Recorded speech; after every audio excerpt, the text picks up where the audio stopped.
I cannot even take it for this lighting. It's so good.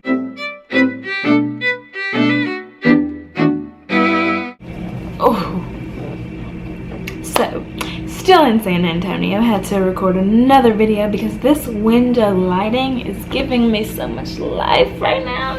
Yes. Yes. Oh, I didn't even check to see if my background looked cute. Let's do this. Let's make this background extra Pinterest. Does that, ooh. Does that looks more Tumblr. There, actually if that's not Tumblr, I don't know what is. It makes my nails look wider, it makes my teeth look wider, it makes my eyebrows look better, my lashes, everything. When you guys are watching this, I will be in Dubai. I cannot, like, I literally cannot even handle the sentence that just came out of my mouth. I will be in Dubai. Alright, so I thought I would do another Q&A, and I'm going to speed this. I can't talk. I'm going to speed through this one. Question number 1, what is your height? I am 5'4.5". A lot of people have like come up to me in the airport and they've been like, well, not a lot of people, a few people have come up to me in the airport and they've been like, oh, you're a lot shorter than we thought you were. So I don't know if I appear taller on camera or I don't know, but I'm 5'4.5". I work for Delta Airlines. Yes, I say Delta Airlines because it is 3 separate words and it is the best company in the world, in my opinion. What is the scariest flight experience I have ever had? Now, as you guys know, I've only been on the line for about 7 months now, so it's not a whole lot of time considerably in the airline industry. Senior mamas working for 65 plus years, that is experience. That is being at a job for a long time. 6 months in, I really don't know that much. But the scariest flight experience that I have ever had, one, I was in really bad turbulence once going to Oklahoma City. Now, it wasn't like plane drop 600 feet type deal. It was just like we were in the back rolling, like we were on, I think, an A320, so the Airbus planes, they kind of creak in the back, and so it was just a little scary to hear that creaking noise. Like, I knew that everything was fine and I was really calm, but in my head I'm like, man, that sounds really bad. And like the passengers sitting in the back, they're listening to it and they're like freaking out, like people were crying. It was just bad turbulence, and it didn't even last long. It just got bad out of nowhere because we were flying through a storm, I believe. But the second thing was I was actually jump seating. I wasn't even working this flight, and there was a lady in, I don't know, maybe 10 rows up. I was in the back galley, and she was like, I don't think she was having like convulsions or anything because I couldn't actually see it, but they came back and like just from word of mouth, from what I was hearing, she passed out. And so it's so crazy. I swear it was like God's glory. But the guy, she was sitting in the aisle seat, and the guy at the window was a doctor. So as soon as like he realized something was going on, I mean, Stat MD, they didn't even have to like call doctors or anything. He was right there. He took care of it, handled the situation, you know, was like, I'm a doctor, I'm fine for this, and completely was just like the best thing ever. Like, that could not have been better that a doctor was sitting on her row when that happened. It was only a little scary for me just because the flight attendants were coming back there and they were like telling us what happened and that we needed to secure the galley because we were kind of getting close to landing, and we weren't actually working it. It was me and another jump seater. But I mean, anything to help out. Like, when you commute, when you jump seat, you get it. Like, you just go into flight attendant mode. And so we got everything put up and organized for them, and we're getting forms out and stuff that, you know, they had to fill out for paperwork reasons. But it was just a little scary knowing that I've never had a medical on a flight, but just seeing it happens, and then it just makes you realize, okay, I can't just freak out and forget or be in shock. I have to like make sure everything's okay and like resolve the situation. So I hope to never have one on a flight, but if there is one, I'm prepared. Training taught me that, trust me. Whew.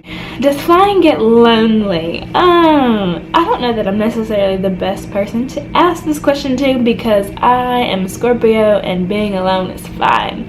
Like, obviously I love being around people. I'm a social person. I love like social environments and stuff like that, but I can be by myself for days on end and not, you know, not need people. Like, as long as group text is like going every now and then, I have my family to reach out to. I'll text Chris, you know, but I don't have to be around people, so I'm fine with being alone. As far as this job, like on your layovers and stuff like that, you might not necessarily have a crew that wants to go out or that wants to do anything. Or I've had a crew where everyone was from there, so they went with their families or stayed at their house. And, you know, I might have wanted to do something, but I couldn't with them because they had other obligations. And you just have to get used to that. You have to be fine and comfortable with saying, all right, I'll do my own thing, I'll go explore on my own, or I'll stay in my room and watch a movie, or whatever the case might be. But do I ever get lonely? No. Not yet. Once again, 7 months in, maybe 2 years from now, I'm gonna be like, I can't do this, I'm so lonely. I'm not gonna be like that at all though, but I guess it could happen. Do you see your family often? Yes. Now that I've gotten my base transfer, I literally see my family all the time. When I was based in Minnie my first 3 months, I couldn't go home that much because of the way my trips were. I would have 3 days off usually in a row, and I would have to spend an entire day commuting to Louisiana and then an entire day commuting back to Minnesota, which left me 1 day in the middle to try to scramble and get everything done. So my first 3 months, I mean, I literally would wash my hair, throw it up in a bun, and just like not do anything, and I could not go home, and it sucked and I hated it. But now that I've gotten to Atlanta, my commute's an hour and a half, so to go from 6.5 hours where I'm spending pretty much the whole day because of the way my flights would be, to literally hop on a flight and be home in an hour and a half and gain an hour because I'm flying from Eastern to Central. I see my family all the time.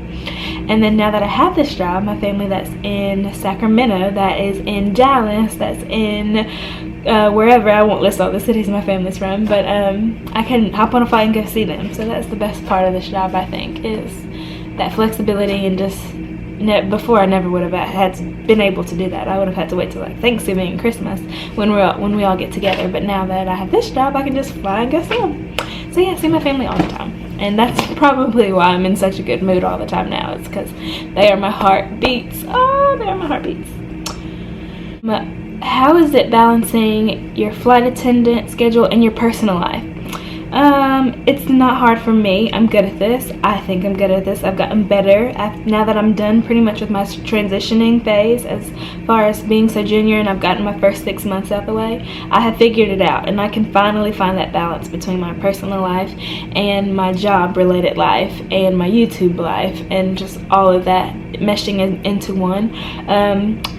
I don't always go into my personal life. There are things that I will never address on this channel. There are things that I will never talk about, or, you know, never share with you all. Not to be like, I'm not going to talk to you, but just because there's some things that it's personal. It's just that simple. So, yeah, I mean, I don't know what else to say about that, but if there, I mean, I will address it in like a nice way. I won't be like, no, or, you know, like be rude about it. I'm just gonna be like, oh, it's personal, you know. Everyone has things that they don't want to talk about or don't want to discuss or necessarily want the public to know. So same with me. I'm just like a regular person. So mainline versus connection. I almost thought that this was going to be a separate video, but it's not. I'm a Delta mainline flight attendant. So what that means is I fly only planes that seat 150 people or more, which means that they require 3 flight attendants or more. The smallest trip that we have has at least 2 other flight attendants and myself included. And I don't know with the 747, I don't even know what minimum crew on that is. I don't know, probably like 9 or something. Or 11, I don't know. But anyway, what that means is there's Delta Connection, which are like the 50-seaters and maybe 75-seaters. I don't really know all their planes. And they fly 1 to 2 flight attendants. I don't know, yeah, 1 or 2, mostly 1, I believe. I could be wrong, I'm not a connection jet flight attendant, so don't like quote me on this, but they fly the smaller regional jets, and then we fly the larger planes. Now, oh gosh, I don't want to say this in a mean way, but I feel like mainline gets, well, I know that mainline gets like better trips and better like better cities and layovers, and that's just, it just makes sense because we're flying to like bigger cities and doing international, and we go more places, and then we have huge bases, so it just makes sense that we would get like better trips, but I don't know how connection jets work because I'm not, you do that. So their training is completely separate from ours. They go do things differently, they wear a different uniform, their wings are different, like everything about it is differently, and I don't feel comfortable like trying to explain the difference between the two because I've only experienced one side of it and I will never see the other side.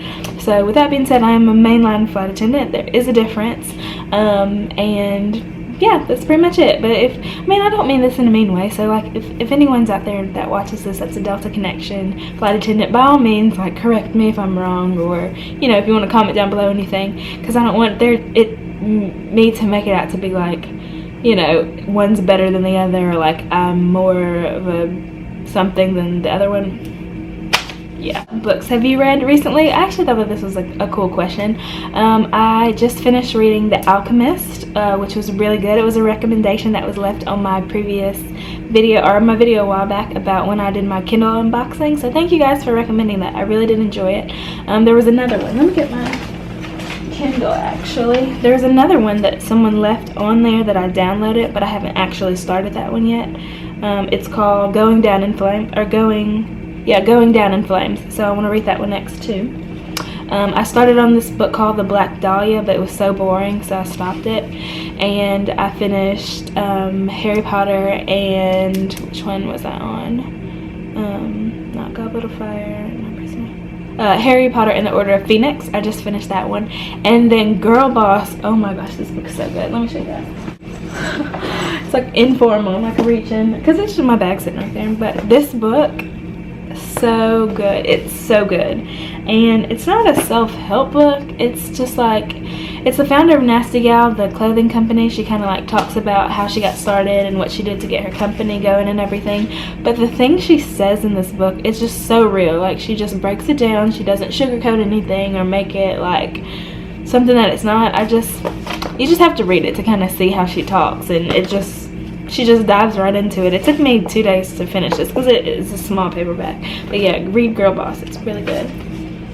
Okay, that about sums up this video. I hope you guys enjoyed this Q&A.